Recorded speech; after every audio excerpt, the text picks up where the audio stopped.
Hello English learner បាទសួស្តីអ្នករៀនភាសាអង់គ្លេសទាំងអស់គ្នានៅក្នុងវីដេអូនេះខ្ញុំនឹងចែករំលែកជូននៅវីដេអូមួយដែលនិយាយអំពីពាក្យថា search ចំអកជាភាសាខ្មែរឥឡូវយើងចូលទៅស្ដាប់វីដេអូនេះទាំងអស់គ្នា Are you mocking me? Are you mocking me? You mocking me? Are you mocking me? Okay are you mocking me បាទ are you mocking me Okay are you mocking me នេះមានន័យថាម៉េចគឺបើន័យថាអ្នកមើងងាយខ្ញុំឬក៏ search ចំអកខ្ញុំមែន Why are you mocking me when I... Okay are you mocking me when I am Are you mocking me when I am Yeah បាទនេះថាម៉េចតើអ្នកកំពុងតែសើចចំអកឲ្យខ្ញុំមែននៅពេលដែលខ្ញុំធ្វើរឿងអ្វីមួយជារបស់ខ្ញុំនៅតែជាខ្ញុំអូខេឧទាហរណ៍ថាគាត់មើលទៅគឺដូចជារឿងមិនគប្បីចឹងគាត់ឆ្ងល់គាត់សួរថាមើលទៅទឹកមុខបរិមអ្នកនោះគឺបើជាសើចចំអករឿងគាត់ដែលគាត់ធ្វើអ្វីមួយហើយអូខេមួយទៀតបាទ I asked him a serious question, but he just launched. I left like he was mocking me. Okay. គាត់ថាម៉េចខ្ញុំបានសួរសំណួរដ៏ល្អមួយទៅកាន់គាត់ឬក៏ខ្ញុំបានសួរគាត់នៅសំណួរដ៏ល្អមួយប៉ុន្តែគាត់ចាត់ទុកថាជាការលេងសើច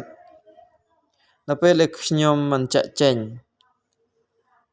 គាត់មើលទៅដូចជាសើចចំអកបាទសើចចំអកឬក៏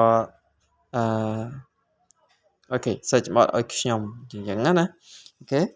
I asked him a serious question but he just laughed I left like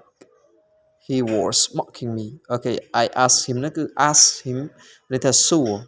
serious បាទន័យថាដល់ល្អឬក៏ល្អបាទ question សំណួរបាទ just បាទគ្រាន់តែឬក៏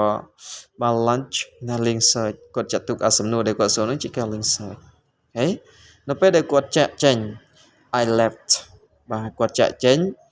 គឺមើលទៅដូចជាមិនគាត់នោះគឺមើលទៅដូចជាសើចចំអកនៅសំណួរដែលគាត់បានសួរហ្នឹងណាសើចចំអកឲ្យខ្ញុំ He was mocking me Okay ចឹងអត្ថន័យគឺមានន័យអញ្ចឹង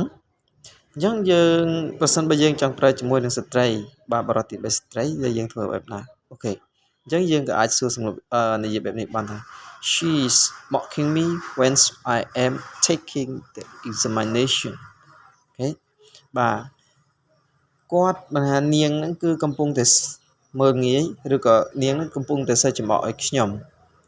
នៅពេលដែលខ្ញុំកំពុងតែប្រឡងអូខេអញ្ចឹងពេលដែលយើងប្រឡងគឺគេចាត់ទុកថាគេខ្លាំងគេចាត់ទុកយើងហ្នឹងគឺជាមនុស្សដែលខ្សោយអញ្ចឹងគេសើចលេងគេសើចចំអកអូមើលទៅដូចជាមិនប្រកែឬក៏ធ្វើមិនបានអីអញ្ចឹងណាបាទអញ្ចឹងយើងនិយាយបែបនេះឯងអូខេអញ្ចឹងសូមជួយចុច Subscribe